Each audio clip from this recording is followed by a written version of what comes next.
हाँ, तो सबसे पहले तो आपका स्वागत है एमएमए इंडिया शो में। और जो लोग नहीं जानते हैं, वैसे तो आई एम प्रीटी श्योर आपको सब जानते ही हैं बहुत अच्छे से। आपने इतनी बढ़िया बढ़िया फाइटें हम फैंस को देखने का मौका दिया है। हम सब आपके बहुत बड़े फैन हैं, बट फिर भी जो लोग थैंक यू आपको भाई। नहीं जानते, एक बार आपका परिचय दे देता हूँ। तो आप हैं राजेंद्र सिंह मीना जी। और आपने इंडिया का, हमारे देश का नाम रोशन किया है बहुत ज़्यादा एमएमए फाइट्स में, एमएमए के स्पोर्ट के अंदर। और आप पहले, अगर मैं गलत नहीं बोल रहा हूँ, तो आप पहले इंडियन थे जिन्होंने फाइट जीती थी वन चैंपियनशिप के अंदर। हाँ जी, मेल फाइटर मैं ही था। हाँ। तो welcome welcome to the MMA India show. Thank you भाई। और सबसे पहले तो सभी लोग ये जानना चाहते हैं कि आप अभी कहाँ हैं। आप अपने घर पर हैं या कहीं अभी बाहर ही हैं ट्रेनिंग कैंप के लिए, मतलब ये लॉकडाउन में है तो आप घर पे रहे हैं वापस। नहीं नहीं, घर पर ही है अभी। मैं जॉब करता हूँ सीआरपीएफ में, तो हमें सबको, जितने भी स्पोर्ट्स पर्सन है सीआरपीएफ टीम के, तो उनको लीव दे दी थी सीआरपीएफ कि आप में। अपने घर पे रहिए, क्योंकि हाँ जी, हाँ जी। अच्छा अच्छा। तो हम सबको लीव दे दी थी कि आप लोग अपने घर पे रहिए और वहीं पे अपना वर्कआउट कीजिए, क्योंकि अब ये अच्छा। थोड़ी, आपको पता है ये प्रॉब्लम कितनी हैवी है। हाँ। तो सर अभी जैसे आप जानते ही हैं लॉकडाउन चल रहा है, तो अभी एक तो जो मेजर दिक्कत नॉर्मल लोग सब फेस कर रहे हैं वो ये है कि लोगों को जिम जाने की बहुत आदत पड़ी हुई है। और कोई जिम जाके आजकल अपना हाँ जी, हाँ जी। फिटनेस पर काम करता है, पर अब जिम सारे बंद हैं। तो आप तो एक एथलीट है, स्पोर्ट्समैन है, तो आप ये सबको कैसे, इस चैलेंज को कैसे हैंडल कर रहे हैं? आप कैसे अपनी अभी लॉकडाउन के अंदर फिटनेस पर काम कर रहे हैं? हाँ जी, प्रॉब्लम तो मोस्टली सभी फेस कर रहे हैं, पर जो एथलीट हैं उनके लिए ज़्यादा प्रॉब्लम है, बिकॉज क्योंकि वो कंटिन्यू वर्कआउट करते हैं, तो उनके एक डेली रूटीन हो चुका था, ये हैबिट है उनकी। बट हम्म। अब ये प्रॉब्लम इतनी बड़ी है, तो लाइफ ज़्यादा इंपॉर्टेंट है। हाँ। तो इसलिए वर्कआउट कर रहे हैं, हल्का लाइट लाइट 45 to 1 आवर के आसपास वर्कआउट करता तो आप हूँ। काम घर पर बॉडी ही वेट, करते हैं? हाँ जी हाँ जी, घर पर ही, टेरेस पे। अच्छा, बॉडी वेट। हाँ जी, बॉडी तो वेट के अकॉर्डिंग अपना शेडो बॉक्सिंग हो गया, स्पीडिंग वगैरह, जो नॉर्मल हाँ, मतलब अपने आप को फिट रख सकूँ। तो यूजुअली आपका मतलब वर्कआउट में जो आप 45 वन आवर का वर्कआउट रहता है, उसमें हमारे आई एम प्रीटी श्योर जो व्यूअर्स हैं वो भी जानना चाहेंगे कि आप क्या करते हैं। तो राजेंद्र सिंह मीना जी से टिप्स ले सके कुछ, तो उनके लिए क्या टिप्स है, आप क्या क्या वर्कआउट करते हैं? हाँ जी, मोस्टली मैं अपने अभी जो मेरी जो कमियां थी, जैसे अपने जो स्ट्रेंथ वगैरह थी, उस पर थोड़ा हाँ। वर्कआउट कर रहा हूँ। जो मेरे जैसे मसल्स वगैरह वीक थी, जो में स्ट्रेंथ कम थी, शोल्डर में प्रॉब्लम थी थोड़ी, तो उसमें मैं थेरा ट्यूब और थेरा बैंड से दोनों को यूज़ कर रहा हूँ, जिससे उसमें हम्म। शोल्डर में स्ट्रेंथ आ सके, क्योंकि अभी मैं हैवी वर्कआउट तो कर नहीं सकता। तो जो हम्म। मेरी मसल्स थी, जिनमें थोड़ी इंजरी थी, उनको भी ठीक कर रहा हूँ मैं, और अपनी शेडो बॉक्सिंग वगैरह पे वर्क कर रहा हूँ। अच्छा। उनकी एक्यूरेसी, जो मूवमेंट वगैरह है, उनको स्लो फेस में कर रहा हूँ, मतलब हैवी ज़्यादा तो कर नहीं सकते, इसलिए क्योंकि पैड वर्क वगैरह के लिए पार्टनर चाहिए, तो वो नहीं कर सकते, लेकिन अपनी मूवमेंट क्लियर कर रहा हूँ। जो मेरी अच्छा। कमियाँ थी, जो किक में, पंचिस में, मैं उनकी मूवमेंट और जो टारगेट है वो थोड़ा क्लियर कर रहा हूँ, कि जिससे मैं आगे अपनी जो स्पीड है, कोई स्पीड और स्ट्रेंथ तो आगे बढ़ा सकते हैं, पर जो एक्यूरेसी है किक और पंच में, उसको बढ़ाने के लिए नॉर्मल एक स्लो पेस पे काम करना पड़ रहा है। मैं उस पर वर्क कर रहा हूँ अभी आजकल। अच्छा। तो शैडो बॉक्सिंग और नॉर्मल आपका जो बॉक्सिंग ड्रिल्स हैं वही, उन्हीं पर आप एकदम अपना काम कर रहे हैं अभी? हाँ जी, हाँ जी। अच्छा अच्छा। क्योंकि लास्ट में जब हम लोग कंपटीशन फेस आ जाएगा, तो स्पीड पे और स्ट्रेंथ पे ज़्यादा वर्क होगा, बेसिक पे हम लोग ज़्यादा वर्क नहीं करेंगे, तो मैं अभी बेसिक को और ज़्यादा डेवलप कर रहा हूँ इसमें। अच्छा, तो आप जिस जैसे बोलते हैं कि आप अपने अभी एकदम सारे कॉन्सेप्ट्स क्लियर कर रहे हैं, जो भी बेसिक हाँ जी, फंडामेंटल्स हाँ हैं जी। आपके, वो सबको और आप अपना मजबूत बना रहे हैं। जितना मेरे को एक्सपीरियंस है कि आपका बेसिक अगर आपका अच्छा है, तो आपको स्ट्रेंथ और स्पीड डेवलप करने में ज़्यादा टाइम नहीं लगेगा, लेकिन आपका बेसिक आपका क्लियर है, तो आप बहुत इजीली आगे कवर कर सकते हैं। अच्छा तो अच्छा। बेसिक को मैं दोबारा वो कर रहा हूँ। हाँ। तो सबसे पहले तो आप अब ये बताइए कि वन चैंपियनशिप इतना बड़ा फाइटिंग प्रमोशन है, तो उसके लिए हाँ आपने जी। जब अपना पहला कॉन्ट्रैक्ट साइन किया एंड वन चैंपियनशिप में एक्चुअली लड़ना, वो कैसा एक्सपीरियंस था आपके लिए? वन चैंपियनशिप जब मैं एसएफएल में था, उसके बाद मेरे को सीधा कॉल आया था वन चैंपियनशिप की तरफ से। तो फर्स्ट तो ये था कि इतना बड़ा इवेंट है, प्रमोशन बहुत बड़ा है, हम्म। कि मुझे अच्छा परफॉर्म करना है वहाँ पे, क्योंकि मैं इंडिया को रिप्रेजेंट कर रहा हूँ। क्योंकि मैं वहाँ अच्छा खेलूंगा, तो जो मेरे पीछे उतने ही फाइटर आएंगे, हाँ। उनका एक फ्यूचर मेरे ऊपर बहुत वो करेगा, क्योंकि वो इंडियन एक फाइटर वहाँ पे खेलने जा रहा है, तो वो मुझे देखेंगे कि मैं कैसा फाइटर करता हूँ। उसके बाद जो मेरे जो पीछे फाइटर हैं, उन पे का बहुत फ्यूचर डिपेंड करेगा मेरी फाइट पे। तो बहुत बड़ा प्रमोशन था। तो उसके लिए थोड़ा तो प्रॉब्लम तो था ही, क्योंकि हम लोग अभी इंडिया में खेले थे, SFL FCC ये इवेंट खेले थे, और हाँ। वन चैंपियनशिप बहुत बड़ा प्रमोशन है। वहाँ पे जब हम लोग फाइट करते हैं तो ऑडियंस बहुत आते हैं, फैन फॉलोइंग ज्यादा आती है, और जिससे मेरी फाइट थी पीटर से, और वो होम ग्राउंड था उसका, अच्छा। तो लोग ज्यादा चीयर करते थे, लोग उसको पहचानते थे। तो थोड़ा प्रॉब्लम तो था ही, लेकिन मैंने अपना बेस्ट देने की कोशिश करी, पर वही सेम प्रॉब्लम जो ग्राउंड की थी, उसी वजह से थोड़ा सा मैं हाँ। उस हार को फेस करना पड़ा। तो मतलब जैसे आपने अभी बताया कि काफ़ी नया एक्सपीरियंस था आपके लिए, तो आपको क्या लगता है कि इंडियन फाइटर्स का जब वो इतने बड़े प्रमोशन में जाते हैं, जैसे एक वन हाँ चैंपियनशिप हो जी। गया, तो क्या थोड़ा एक, क्योंकि तब तक उससे पहले तक खाली इंडियन प्रमोशन में ही फाइट करने को मिलता है, इसलिए थोड़ा एक एक्सपीरियंस कम है वहाँ पे, जिसका थोड़ा खामियाजा भुगतना भुगतना पड़ता है, हाँ जिसकी जी, थोड़ी कह कमी रह सकते हैं जाती है। थोड़ा सा। हाँ जी, कह सकते हैं कि थोड़ा सा एडवांटेज हमें कम मिलती है, बिकॉज क्योंकि हम लोग इंडिया में एक फाइट करते हैं, एक इंडिया में नेशनल लेवल पे जो हम MMA करते हैं, और फिर जब इंटरनेशनल लेवल पे जाते हैं तो बहुत सारी चीजों का फर्क पड़ता है। 5 डे से पहले आपको 5 डेज पहले आपको बुला लिया जाता है वन चैंपियनशिप में। अच्छा। शूट है, आपका शूट होता है, इंटरव्यू होते हैं, तो वो जो माहौल बनता है ना, उसमें थोड़ा सा हैबिचुअल होने में थोड़ा टाइम लगता है। स्टार्टिंग की 1-2 फाइट में बड़ी प्रॉब्लम हुई, क्योंकि फेस करना पड़ा इन चीजों को। तो उसके बाद जब 2-3 फाइटें हो गई, उसके बाद थोड़ा हैबिचुअल हो गए। लेकिन जब लोग नए नए फाइटर खेलने जाता है तो और जब हम लोग यहाँ लोकल फैंस के आगे खेलते हैं, तो यहाँ पे क्राउड होता है 100, 5, हाँ। 200, 500, मोस्टली ज्यादा से ज्यादा 500। लेकिन जब हम लोग वहाँ फाइट खेलते हैं तो कम से कम 5000, 10,000 या मैक्सिमम इससे भी ज्यादा लोग होते हैं। हम्म। तो फिर क्राउड के सामने खेलना इतना, और जो होम ग्राउंड जिनका होम टाउन होता है, उनके फाइटरों के साथ फाइट खेलना, बहुत फर्क पड़ता है इस चीज का। और वो लोग इतना चीयर करते हैं, और फाइटर जो वो लोग होते हैं वो इंटरनेशनल लेवल के फाइटर होते हैं। हाँ। हम लोग बिल्कुल एक नेशनल लेवल से सीधा इंटरनेशनल लेवल फाइट करने जाते हैं, थोड़ा सा हमें एक्सपीरियंस की कमी तो लगती है। तो वो बट अब जो हमारे कहीं जो ना कहीं फाइटर। जंप हाँ जी। जो होता है कि आपका नेशनल लेवल से इंटरनेशनल लेवल, जहाँ पर फिर पूरी दुनिया भर से एकदम टॉप के खिलाड़ी आ रहे हैं, वो कहीं ना कहीं हाँ जी। थोड़ा हाँ जी। ज्यादा बड़ा हो जाता है शुरू में, आपकी हाँ जी पहले कुछ। एक दो हाँ फाइट्स जी। के हाँ लिए। जी।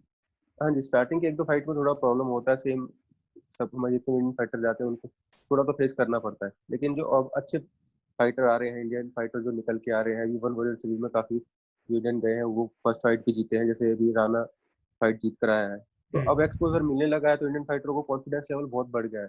मैं एक मतलब एग्जांपल देना चाहूंगा, लाइक जैसे अभी सुशील कुमार ने जब रेसलिंग में मेडल जीता ओलंपिक में, हाँ।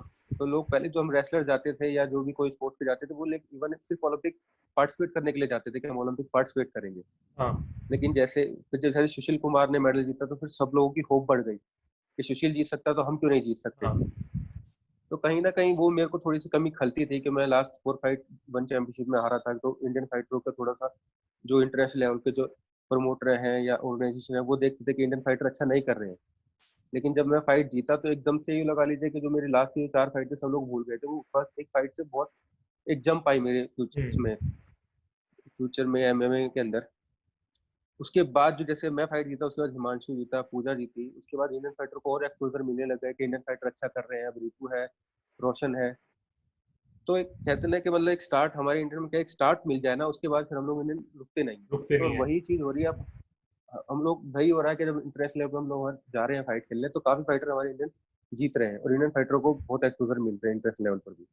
तो इवन जैसे अभी आपने बोला कि जब सुशील कुमार ने पहली बार मेडल जीता, तो फिर हर किसी का ये हो गया कि अगर सुशील कुमार जीत सकता है तो हम भी मेहनत करें, हम भी जीत सकते हैं। तो आई फील ये काफी हाँ जी। हाँ जी। इवन देखने वालों की तरफ से भी है कि जैसे जब सुशील कुमार ने पहला मेडल जीता, तो फिर लोगों का भी जो इंटरेस्ट था वो रेसलिंग में और आ गया। अब हर हाँ ओलंपिक्स जी। हाँ में जी। सब लोग इंडिया की तरफ से घर पे बैठ के देखते हैं, टीवी खोल के, कि अरे अपन का शायद कोई मेडल आएगा रेसलिंग में। हाँ तो जी। हाँ जी। आपने जैसे जब पहली बार फाइट जीती वन चैंपियनशिप में, तो तब से इंडियंस का भी मैंने देखा है कि MMA में और इवन वन चैंपियनशिप की तरफ काफी इंटरेस्ट और बढ़ गया। अब लोग देखते हाँ जी। हाँ हैं, जी। उम्मीद करते हैं इंडियन फाइटर से कि नहीं, हमारा कोई लड़का या लड़की जीतेगी वहां पे फाइट।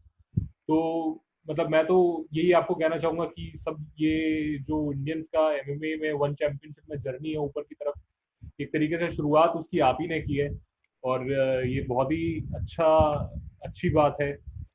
तो जैसे आपके हिसाब से वन चैंपियनशिप जैसा एक जो ग्लोबल बड़े लेवल का कोई प्रमोशन है, उसमें लड़ना और हाँ जी। कंपैरेटिवली किसी दूसरे प्रमोशन में लड़ना जो अभी शायद उतना बड़ा नहीं है, जैसे कोई इंडियन प्रमोशन हो गया, या मान लीजिए आपका एसएफएल हो गया, या फिर मैट्रिक्स फाइट नाइट हो गया, जो वन चैंपियनशिप या यूएफसी जितना बड़ा नहीं है, वो उनमें कितना हाँ जी, हाँ जी। डिफरेंस रहता है आपके हिसाब से? क्या क्या चीजों में अंतर रहता है, मतलब मीडिया कवरेज या आपका वेट कट, क्या क्या फर्क आ जाता है? हाँ जी, मैं यूएफसी का तो नहीं, मैं वन चैंपियनशिप का बता सकता हूँ। वन चैंपियनशिप एक फुल्ली ऑर्गेनाइज एसोसिएशन है, क्योंकि जब वहाँ पे इवेंट होते हैं तो फाइटर की सेफ्टी का पूरा वो ध्यान रखा जाता है। आपका डिहाइड्रेशन टेस्ट होगा, और वो भी सिर्फ एक बार ही नहीं, आपको लास्ट हाइट वीक से 3 डेज जो फाइट होगी, आपका वेट फाइनल वेट होगा, उससे 2 दिन पहले आपका डिहाइड्रेशन टेस्ट होगा, 2 दिन तक कंटिन्यू। तो आप फाइटर है, वो देखा जाता है कि आपकी सेफ्टी फर्स्ट है, कि आप ज्यादा वेट करें, डिहाइड्रेशन से आपको प्रॉब्लम ना हो जाए, क्योंकि एक वन चैंपियनशिप में फाइटर की डेथ हो गई थी इस वजह से, डिहाइड्रेशन की वजह से, थाईलैंड के फाइटर की। तो इसलिए इन्होंने ये यूज किया। फिर सेकंड चीज, जो प्राइज मनी का बहुत डिफरेंस है अपने लोकल नेशनल लेवल की लीग वगैरह में और इंटरनेशनल लेवल लीग में। Third, media coverage. आपको जो फेम वन चैंपियनशिप या यूएफसी फाइट खेलने पर मिलेगा इंटरनेशनल लेवल पे, वो आपको नेशनल लेवल पे नहीं मिल पाएगा, क्योंकि लोग, और फेम मिलेगा आपको, आपको लोग ज्यादा जानेंगे। अब लोग, मैं वुशु खेलता आ रहा हूँ काफी टाइम से, मेरे को तकरीबन 16-17 ईयर्स वुशु से हो गए, लेकिन जब मैंने वन चैंपियनशिप खेलना स्टार्ट किया, मैंने उसमें वर्ल्ड लेवल पर भी खेला है वुशु में, लेकिन जब से मैंने वन चैंपियनशिप स्टार्ट किया, तो वन चैंपियनशिप से लोग मुझे ज्यादा जानते हैं, इवन एसएफएल या एफसीसी के अकॉर्डिंग। तो जितनी बड़ी लीग होगी, जितना बड़ा इवेंट है, वन चैंपियनशिप पूरे ऑल ओवर वर्ल्ड में बहुत फेमस है। इसमें यूएफसी के फाइटर भी आप देखोगे तो कितने सारे यूएफसी के फाइटर्स हैं जो वो वन चैंपियनशिप में खेलना स्टार्ट कर दिया है। तो एक डिफरेंस तो है ही काफी।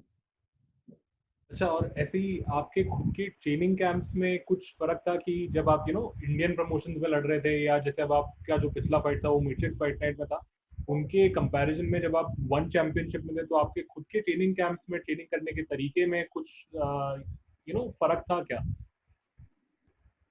बहुत ज्यादा तो नहीं, लेकिन कोई फाइट तो फाइट है। लास्ट में एमएफ ने फाइट लड़ी थी, या वन चैंपियनशिप में फाइट तो फाइट है, उसके लिए प्रॉपर आपको प्रिपेयरिंग करनी पड़ेगी फाइट के लिए।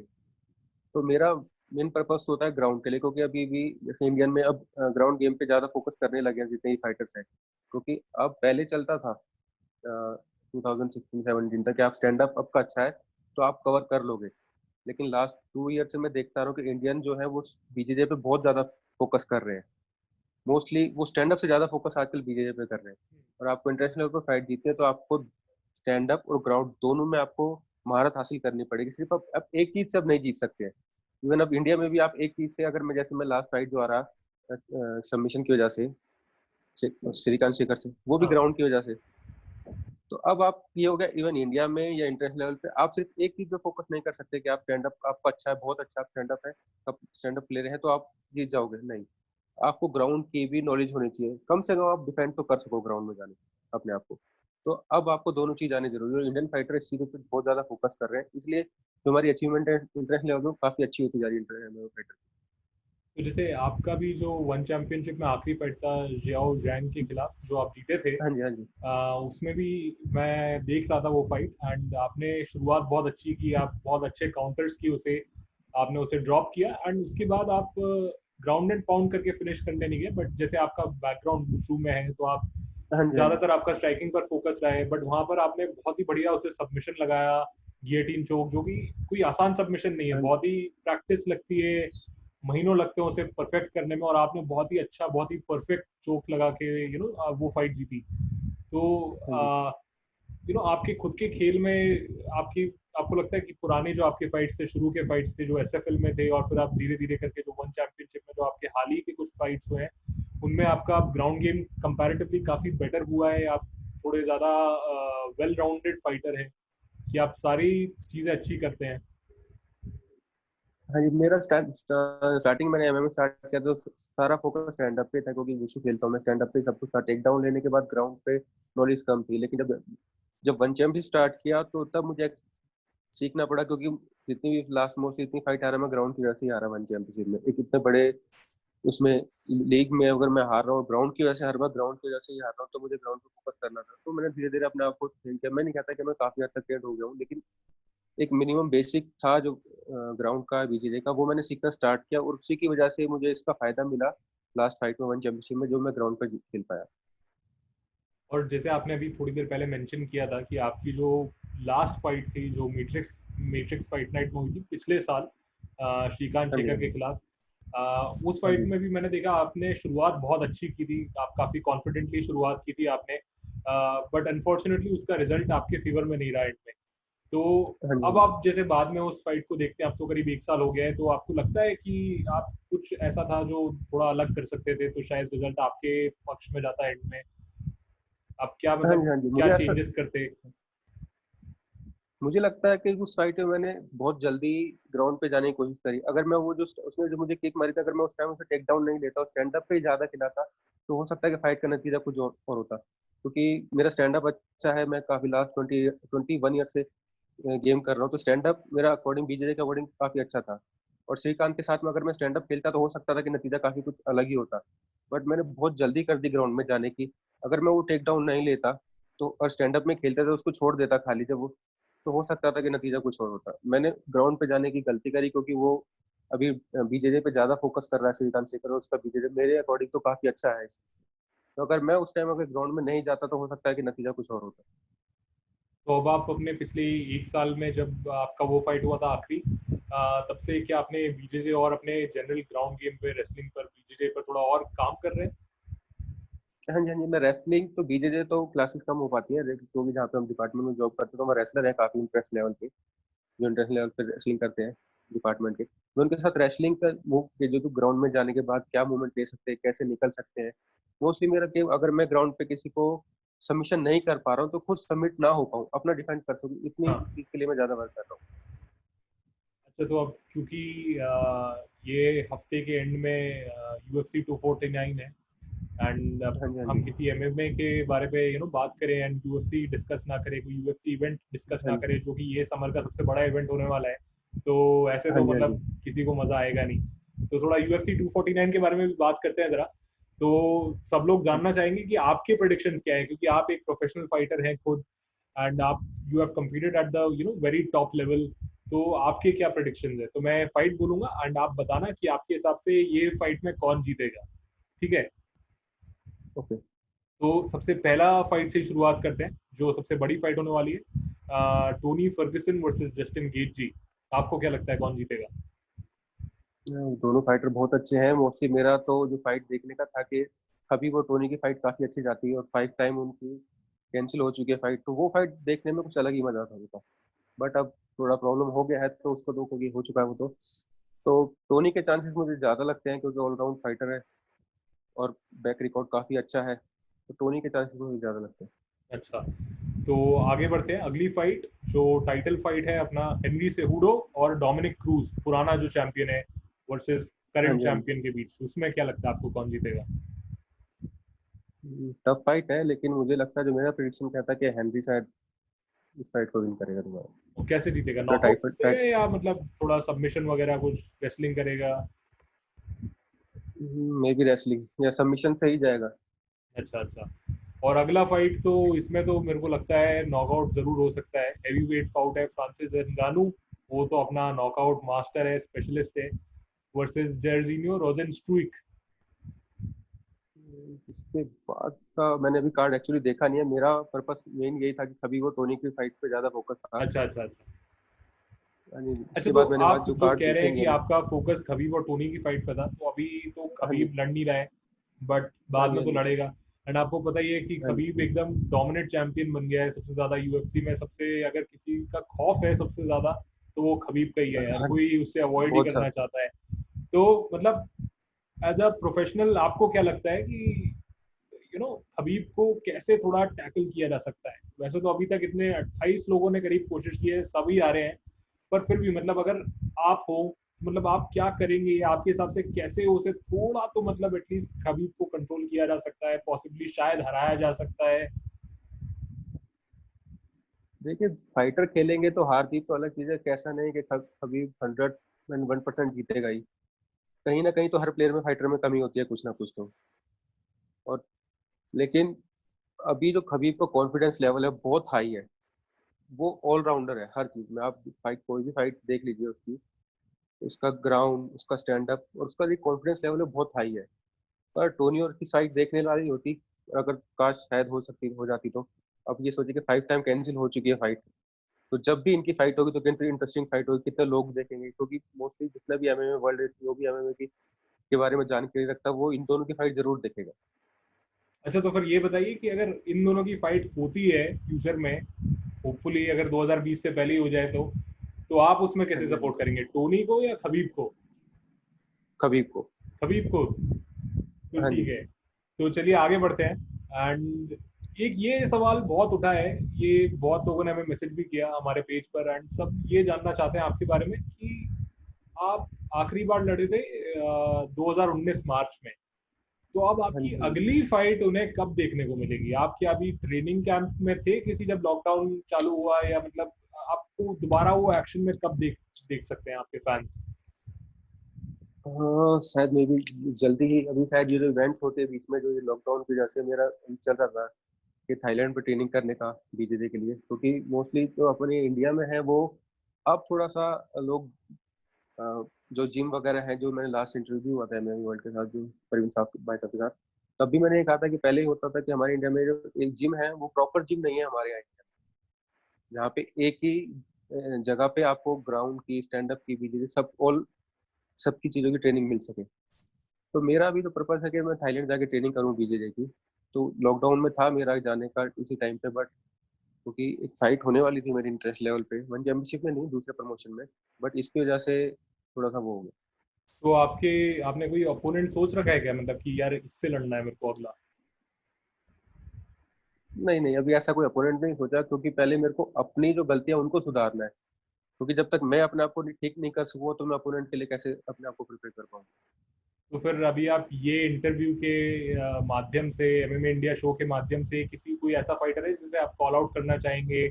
मे बी अब आपका ग्राउंड गेम आप कह रहे हैं कि आपने और वर्क किया उस पर, तो मे बी शायद श्रीकांत शेखर के साथ एक और रीमैच, या कोई भी और फाइटर जिसे मैं आप श्रीकांत चुनौती शेखर के देना साथ ही फाइट, चाहेंगे? चुनौती तो नहीं, बट लेकिन यह है कि मैं श्रीकांत शेखर के साथ दोबारा रीमैच चाहूंगा, कि मैं उसके साथ दोबारा रीमैच कर सकूं श्रीकांत शेखर के साथ, क्योंकि वो फाइट जो थी वो बहुत जल्दी कोई खत्म हो गई। मतलब अपना हम लोग अपना कुछ दिखाई नहीं पाए कि मतलब मेरा स्टैंड अप अच्छा है या सो, कुछ ज्यादा फाइट चल ही नहीं पाई, तो इसलिए ना मेरे को, मैं ना अपना जो जो मेरी जो बेस्ट थे, जो मूव थे, वो मैं दिखा ही नहीं पाया। वो बहुत जल्दी फाइट होगी, खत्म हुई। तो मैं चाहूंगा कि वो एक रीमैच और हो श्रीकांत शेखर के साथ, जिस जो अभी नहीं, थोड़ा सा टाइम लेके, जिससे मैं अपने आप को और प्रिपेयर कर सकूं और अपना ग्राउंड के लिए। तो मैं चाहूंगा कि श्रीकांत शेखर के साथ ही मेरी नेक्स्ट फाइट हो। चलिए, thank you sir, thank you so much for giving us this interview, and we wish you all the best आपके फ्यूचर फाइट्स के लिए। एंड हम सभी बहुत ही एक्साइटेड होके एमएमए फैंस आपके रिटर्न का वेट कर रहे हैं, तो होपफुली हमें 2020 में आपका एमएमए कमबैक देखने को मिले। Thank you so much, thank you.